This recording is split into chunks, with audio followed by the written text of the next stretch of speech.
বন্ধুরা দেখতে পাচ্ছেন কলা গাছের কাটিং দেওয়া হয়েছে। সবগুলো কলা গাছকে সমান করে কেটে দেওয়া হয়েছে যাতে সবগুলো কলা গাছ একই রকম হয়, একই সাইজের হয়। খুব সুন্দর হয়েছে কলা গাছগুলো,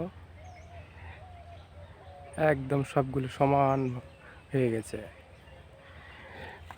দেখতে পাচ্ছেন আগের যে কলা গাছগুলো ছিল সেগুলোকে কেটে এগুলোর গোড়ায় ছোট ছোট টুকরা করে কেটে দিয়ে এগুলোর উপর মাটি দেওয়া হয়েছে। মাটি দিয়ে সেগুলোতে আবার সেচ দেওয়া হয়েছে। এরকম করে কলা গাছগুলো দিলে আসলে কলার গাছের যে জমির যে শক্তি সেটা অনেক গুণ বৃদ্ধি পায়। এই কলার গাছগুলো যখন পচে যাবে, দেখতে পাচ্ছেন এগুলো পচে গেলে জমিতে অনেক শক্তি হবে, সে কারণে আসলে এরকম করে কেটে দেওয়া হয়েছে। আর কলার গাছের কাটিং দেওয়ার কারণে সবগুলো কলা গাছ এক সমান হয়েছে এবং সবগুলো কলা গাছে একসাথে কলা হবে।